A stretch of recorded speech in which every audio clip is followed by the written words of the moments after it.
Coach, as you look at this Clippers team, where does it start with them? What are some of the keys that they present? I mean, obviously, it starts with James Harden. He's playing some great basketball right now. Their record doesn't reflect it, but they've been in all the close games.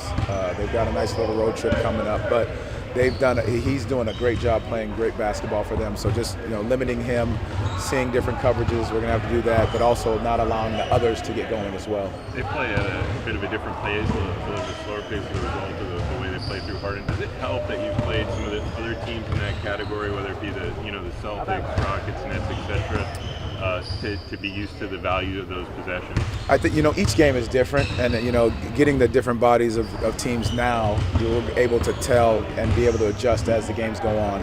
Our personnel can look at their personnel and see how we need to play, but being able to stick to what we do and how we're playing is still going to be important no matter what. How do you go about taking away the lob game, given how dangerous Harden is coming off those middle pick and roll? Yeah, I think a lot of that starts, at the initial pickup point in the pick and roll. How can we work and navigate that first screen? Zubac does such a great job. Collins does such a great job of getting out of the screen. So it really starts with the on-ball defense with Harden. And then on the backside, it's not just a 2-on-2 game. You got to make sure you get early hits to stand Zubac up before he gets to that lane. So it's not just a surefire assist at the rim.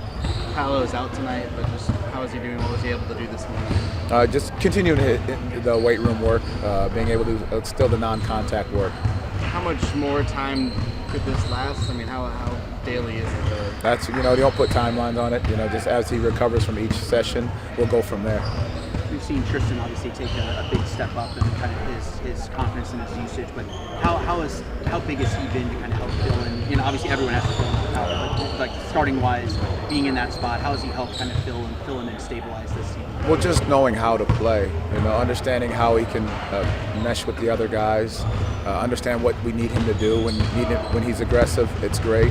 Knowing when he needs to play off the ball, stepping into a shot with confidence, but then also defensively, being able to guard positionally, knowing his spots on the floor. Those have been great for us right now, for him being able to step into that. For you as a coach, when a player kind of feels ready for more, like he has been this year, how do you kind of measure how much more to give him or find the right ways to kind of continue expanding his game and taking advantage of what's working so well? It's those conversations. You tell him to be as aggressive as he's been. Playing more minutes, longer minutes, I think that comes into play a lot of times. I talk to him during games, and when he runs long stretches, it's the conversation like, can it get you in, get you back out? Because he's earned a lot of that right now in the way he's playing with that swagger and that confidence. Did you get to watch Noah last night at all, or review the film this morning from his first game? I'm going to review the film as soon as I get back up to the office right now. Yeah. Well, you mentioned defending position and understanding that. So, what does that mean to you now? When you tell players, especially players who have to guard multiple positions, you've got people who love to talk about how it's a positionless league. What do you tell people about defending multiple positions? Yeah, I mean, number one priority for that is knowing your personnel, knowing who you're guarding. James Harden's going to be different than Steph Curry. How do you guard them? And so understanding that first and foremost, and then knowing who you are as a defender. I'm not going to ask Tristan to guard the same way that Jalen Suggs does. And so it's by position and by body type that you do it, knowing your range, knowing how your feet move, and understanding the gaps that you can give a guy, or you're closing out to a guy's chest because they're a knockdown shooter, but knowing that you have help on the backside and knowing where you are on the floor when you're away from the basketball one-on-one. Do you see guys getting a sense of improving that just in games itself? You have your game plan, hey, this guy is this guy. How do you see guys understanding more of who they're guarding as games go on? Well, it is a feel. It is a feel a lot through the games because we watch film, we send it to guys watch it, they study it, they know the personnel of who they're guarding, but then they've got to feel that as the game goes on. Understanding in certain situations you may be able to slide under a screen on a guy because he's not attacking downhill right away, where the film may have said go over every time. But in the game, if you can adjust that and feel that throughout the game, that's very important too, because it's about adjusting the way you need to as well as what fits the team. Coach, I know it's a risky question. Do you remember one of the former Magic players, Marcin Gortat? Yes. How could you describe him like a basketball player? Tough, hard-nosed, physical. We actually have screens named after him because of that, because of the way he was able to set the pick and roll and then hit a guy so his teammate can get downhill and finish at the rim, sealing a guy in. So, I mean, he's just been great. He's still around being great for us in our community with this group, with this organization. So, again, he paved the way for a lot of these guys here and the big men in this league. Do you want him in your roster now? Right now, I think we'd be the oldest team in the league if we got him on our roster now. Thanks, Jamal. How about Thank you. that? I'm sorry, man. How about, all right, Helen Thomas. Helen Thomas, well, we'll talk about this later. Did you notice Wendell's Gortat screen the other night that led to that Anthony Black layup there in the fourth quarter? You're asking me if I noticed the screen so- we just actually named after someone That's that right. played for us. That's right. And it's on film, and we Or watched how it well did he execute the Gortat screen there? very well. I was so upset at Jason that I didn't even phrase my question well. No, it wasn't phrased well, but it's okay. I love you just the same. It's okay. Thank you. Thank you, guys. Appreciate it. Goga, as you look at this Clippers team tonight, where does it start for your group, especially as a big trying to get involved in a pick and roll with Harden and those guys, etc.? Yeah, just gotta be active, in the pick and roll, active hands, and show your hands, and not give him easy free throws because he's a great free throw shooter and just in general great player. So we just gotta be locked in, know what he does best, and just gotta know KYP. Around him, there's great players, so we can't let them, affect the game. So just gotta stay locked into what we do, play defense, and we're gonna win the game.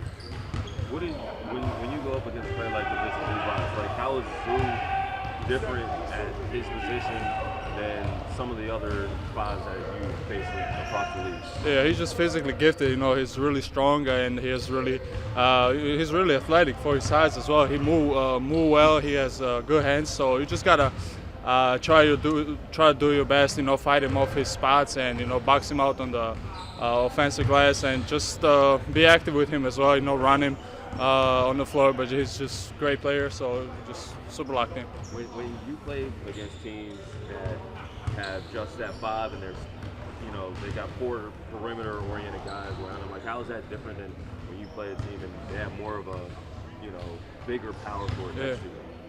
I feel like it's just he doesn't get that many touches. I mean, he's not ball dominant big. He's gonna catch the ball in the post, and you just gotta fight him off. I mean, it's nothing different. To be honest, just different type of.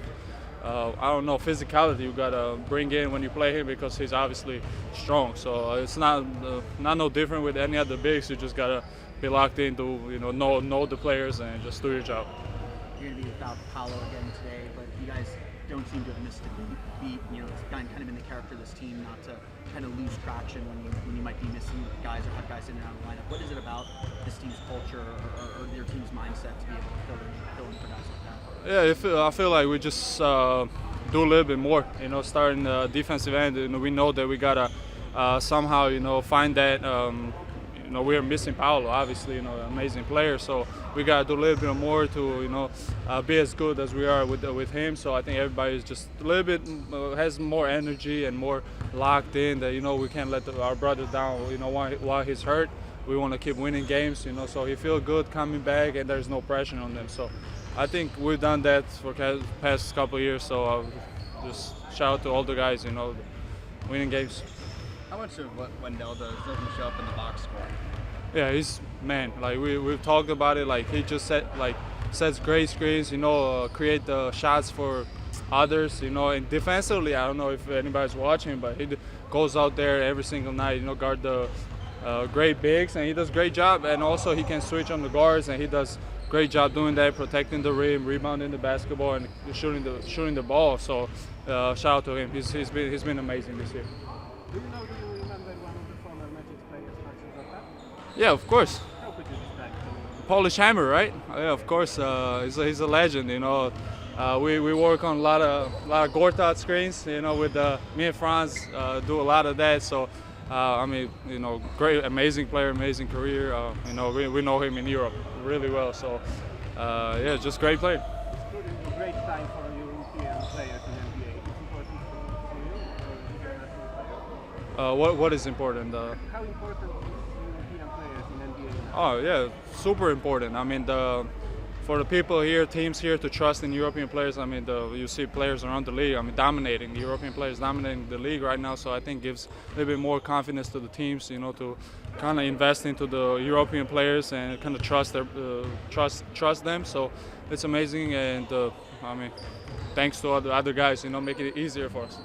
I know you've been over here since Eurobasket ended, but are you already kind of seeing the impact that your run had this summer and kind of the beginnings of and kind of the next phase of Georgian basketball? I mean, like I said, a little bit more confidence, to be honest. Maybe it doesn't show up. You know, I haven't been doing amazing on the court, but I think I play a little bit of. I'm more confident in myself and just. I don't know how to explain. Yeah, just more on the earth. You know, I'm not I'm like nervous and stuff. So I think the experience really helped me, and you know, it's gonna show later in the season, hopefully. You know, because you know, struggling a little bit right now, but just gotta keep bringing that confidence like I had in Eurobasket and what type of player I am, what I can do. Just gotta always remember. So, yeah. But we saw you get a block, a rebound, and a basket in about a minute when you touched the court. How important is that for your confidence going forward to get impact right away?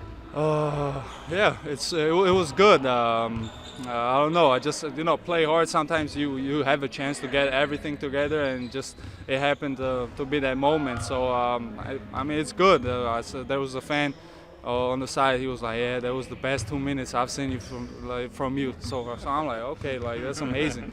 I mean, seeing me, make an impact on the game, it's always good because that's what I'm gonna do. I'm trying to make the right plays and trying to help the team win. So when it shows up on the game, and I get that block or I get that steal, I mean, it's good to know that it pays off. Thank you guys. Thank you. Have a good one. Tristan, as you guys prepare for the Clippers tonight, where does it start with them? What's the keys for your guys tonight? I think everybody knows it starts with James Harden. So it's gonna be a team effort. Multiple guys, multiple coverages that we're gonna need tonight, and try to play our game, impose our will, defense to run, play fast, and play together. I feel like we've been doing a really good job sharing the ball and knocking down open shots. So we gotta continue to do that. On top of obviously attacking the rim like we always do. When you looking back at those matchups with the Clippers last season, I feel like you played at least one of those. Like, what do you see from that team compared to the team that you're preparing for tonight? Wait, what do you mean? In terms of like you looking back at how those games went, and obviously the Clippers won both of them, but they were both similar in terms of how they were played, like defensive battles and everything. Like, yeah, for sure. I mean, we look at those games to prepare for the next one. I feel like the roster's pretty similar still, so we obviously try to learn from those games as much as possible.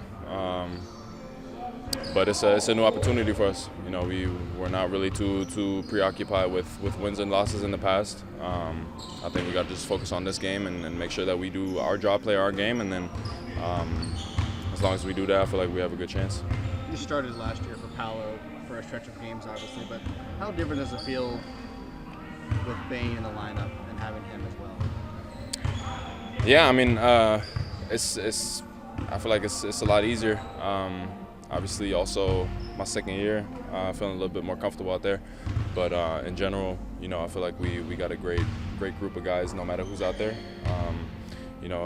With AB coming off the bench, Goga coming off the bench, I feel like they've been playing really, really good minutes for us. So just keep adding on that. You got kind of thrown to the fire last year when you were starting early in the season. How different does it feel for you now? You mentioned just being a little bit more confident, but how different does it feel with what you feel like you're able to do and contribute to this team at this time? Yeah, just feel more comfortable doing stuff, kind of initiating certain actions, guarding my yard. I feel like that's a big thing defensively, and then just knowing the game plan, knowing opponents now, since I've played against them a couple times already, and it's just more familiarity. Yeah. Do you feel like you feel like you've been given more responsibility and kind of more in your role now, and how much confidence does that give you that you're being trusted with that? No, for sure. I mean, being out there, being a starter, I feel like that's already a big deal of responsibility because you kind of set the tone for the rest of the game, and most of the time finish the game too. So I feel like coach is putting a lot of trust into me, and my teammates are putting a lot of trust into me too, and that comes with responsibility. And I'm just happy and glad to be in a position like that, and it's really fun being out there. What do you feel is the biggest thing that you feel like you had to take a step towards from the end of your rookie year to where you are right now? I feel like there's always this rookie wall in the first year where you kind of get a little bit tired and kind of lose focus, I think, for a little bit. I feel like that's the biggest thing to be able to stay locked in and play your game throughout the whole season. I feel like that's a big thing. How much of what Wendell does doesn't show up in the box score when you're out there? How much of what Wendell does doesn't show up in the box score when you're out there with him, maybe on either end of the court? Yeah, both sides of the floor. Huge gravitation, I feel like. Whether that's rebounding, that's defensive position. I feel like that's stuff that maybe goes unnoticed. I'm not saying he's getting every board, but everybody's focused on him because he's an elite offensive rebounder. So every time he's down there, it looks like you got like 3 guys around him trying to box him out because he just gets people out the way. So that opens up more for us as crashers. And the force that he has at the rim, I feel like pulls guys into the paint too, creates open shots with every single roll that he does. I feel like that's a stat that's not really out there on the box score is the gravitation on the roll and playing in the pocket. How much did what you experienced as a rookie inform how you worked on your body during the off season? In terms of the areas where you want to get stronger or more agile or anything like that? Yeah, for sure. I mean, my workout summer was a little bit shorter than the usual norm, but I feel like a lot of it was just playing experience. Knowing the momentum and knowing the physicality of the game. I feel like that's a big thing, and once you kind of get used to that, it looks a little bit different too. Yeah. I would like to ask you about Marcin Gortat. If you remember, what you know about Marcin Gortat? What you know? Did you know? Oh yeah, I know him. I mean, watching the NBA growing up, obviously you know the players that came before you. Watching them growing up. Most of the time I remember was at Washington. But yeah. Thank you very much. All right. We're grateful. Yep, thank you.